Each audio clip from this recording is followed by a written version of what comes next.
যত সময় না বাড়ি থেকে বেরোচ্ছিলাম তত সময় নিজেকে বিশ্বাস করাতে পারিনি আমি আসলেই প্রয়াগরাজ যাচ্ছি। তো এই ভিডিওটি হতে চলেছে বনগাঁ থেকে প্রয়াগরাজ পর্যন্ত বাইকের একটি লং ভিডিও। বাড়ি থেকে যথাসম্ভব সকালেই বেরিয়ে পড়েছিলাম, আর এই যেই জায়গাটা এখন দেখতে পাচ্ছ এটা আসানসোল ক্রস করে গেছি। আর বেশ বাইকে বহুদিন পর বাইরে বেরোনো অন্যরকম মজা লাগছিল, বেশ ভাল লাগছিল। আর রাস্তাটা এত সুন্দর, বিভিন্নভাবে উপলব্ধি করছিলাম। কোনো সময় রোদ, কোনো সময় জ্যাম, কোনো সময় যাচ্ছে তাই অবস্থা। দেখো কি অবস্থা। আর আমরা সত্যি কথা বলতে শেষের দিকে গেছি, তাও জ্যাম পেয়েছি, কিন্তু মায়েরা যে সময় গেছিলো সে সময় একদম জ্যাম পাইনি। মারা যে সময় যাচ্ছিল সে সময় আমি ফিরছিলাম, সে সময় যাইনি। তো দেখো আমাদের ফুটের উপর দিয়ে যেতে হয়েছে, ধুলোর মধ্যে দিয়ে যেতে হয়েছে, না যে হাল কন্ডিশন। আর 2 দিন লেগেছে, প্রথম দিন আমরা শুরু করেছি জার্নি, তারপর গিয়ে ঔরঙ্গাবাদের নাইট স্টে, দেন ঔরঙ্গাবাদ থেকে প্রয়াগরাজ স্টে করে তারপর সকালবেলা স্নান করে পরের দিন ব্যাক। এই যে জায়গাটা আমরা এখন ঝাড়খণ্ডে ঢুকে গেছি। তো ওয়েস্ট বেঙ্গল যেই পেরোলাম, ঝাড়খণ্ডে ঢুকে এবার একটা ঠান্ডা হাওয়া, বেশ অন্যরকম। দেখো কি বিভৎস জ্যাম, আর রাস্তায় এত পরিমাণ গাড়ি চলছে সে বলার কথা না। আর তেমনি রাস্তার কাজ হচ্ছে, তেমনি গাড়ির চাপ, বিভৎস বাজে কন্ডিশন। আমরা তো তাও খুব একটা বেশি জ্যাম পাইনি, কিন্তু মৌনি অমাবস্যাতে যারা ঘন্টার পর ঘন্টা রাতের পর রাত যারা দাঁড়িয়ে থেকেছে জ্যামে, তাদের কন্ডিশন কথা ভেবে জাস্ট আশ্চর্য হয়ে যেতে হয়। দেখো কীভাবে, এটা বিহারের কোন জায়গাটা আমি বলতে পারবো না, কিন্তু এই সময় প্রচণ্ড মাছির উপদ্রব হচ্ছিল। আর সত্যি কথা বলতে এত গাড়ি গেছে, এত রেকলেস ড্রাইভ করেছে সে বলার কথা না। আর কেউ কাউকে সবাই আগে যাবে এরকম করে রাস্তায় চলা ভীষণ বিপদ। রাস্তায় বেরিয়ে যদি একটা গাড়ি আর একটা গাড়িকে কোঅপারেট না করে, ভীষণ বিপদ। এই জায়গাটা আমরা চলেছিলাম বারাণসীতে, এবং এখান থেকে প্রয়াগরাজ 119 খুব সম্ভবত কিলোমিটার ছিল। তো আমরা যারা প্রয়াগরাজ গেছি তারা জানি যে বারাণসী থেকে আইল্যান্ডটা ক্রস করে যখন প্রয়াগরাজের দিকে যাচ্ছিলাম তখন একটা ব্রিজ পড়ে, সেই ব্রিজে আমরা প্রায় ঘন্টাখানিক জ্যামে দাঁড়িয়েছিলাম, বাইক নিয়ে যাওয়া যাচ্ছিল না, এত জ্যাম। আর দেখো প্রায় প্রয়াগরাজ ঢুকে গেছে, আমার 40-45 কিলোমিটার মতো বাকি ছিল।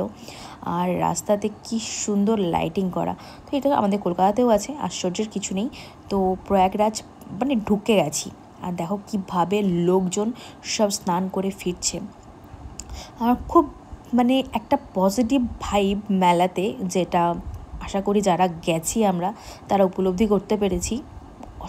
অসম্ভব ভালো, সেটা বলে বোঝানোর মতো না। আর এই যে ব্রিজটা থেকে দেখো পুরো মেলাটা কভার হচ্ছে, আর এত সুন্দর লাইটিং, জাস্ট বলে বোঝানোর মতো না। আমরা ব্রিজটা পেরিয়ে চলে গেছিলাম, গিয়ে মেলার ঢোকার মুখটাতে প্রচণ্ড জ্যাম ছিল। তো ইচ্ছা ছিল টেন্টে থাকার, তো শেষ পর্যন্ত হয়নি, ব্যাক করে আসতে হয়েছিল। এসে আমারই এক পরিচিত যেখানে ছিল সেখানেই আমরা ছিলাম। যাই হোক, পরের দিন সকালবেলা ভেবেছিলাম যে হেঁটেই যাব, তা আর পারলাম না। তারপরে বাইকে করে গিয়ে প্রায় সঙ্গমের ঘাটের কাছাকাছি নামিয়ে দিল। তো যেতে যেতে এই সাধু বাবার সাথে দেখা হয়ে গেল, তাই একটা ছোট্ট ক্লিপ নিয়েছিলাম। আর ভীষণ ভাল লাগছিল। আর সত্যি কথা বলতে আমরা যখন গেছি তখন মেলা পুরো ভাঙছে, কিছুই নেই বলতে গেলে। আর স্নানের ঘাটের দিকে এগিয়ে যাচ্ছিলাম, সেই যেতে যেতে মানুষের তো ভিড়টা কমেনি বলতে সেই পরিমাণ ভিড় না হলেও ভিড়টা আছে। তো সঙ্গম ঘাটের দিকে এগিয়ে যাওয়ার সময় পোর্টেবল টয়লেটগুলো দেখছিলাম, আর এত নোংরা হয়েছিল, আসলে নোংরা তো হওয়ারই কথা, এত লোকের চাপ।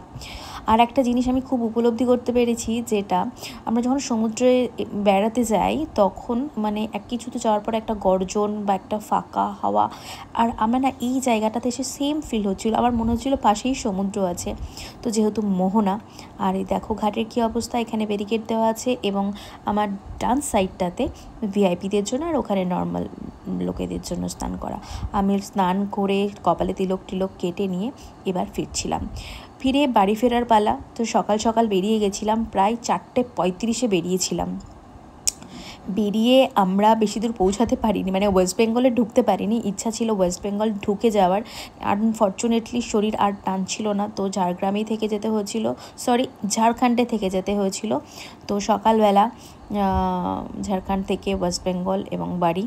তো এই যে জায়গাটা, এই জায়গাটাতে যেটা তোমাদের দেখালাম, ওটা একটা মানে ওই কি বলবো, জঙ্গল মতো পড়ে। সত্যি ওখানে গাড়িগুলো এত জোরে চলছিল আর এত ভয় লাগছিল কি বলবো। তো সকাল সকাল সূর্যটা দেখে ভীষণ ভালো লাগছিল, মানে বাড়ি ফেরার যে একটা ভাইব সেটা নিচ্ছিলাম আর কি। আর এই দৃশ্যটি তোমাদের কেমন লাগলো অবশ্যই জানিও, আর ভিডিওটি কেমন লেগেছে একটা কমেন্ট করে অবশ্যই জানিও।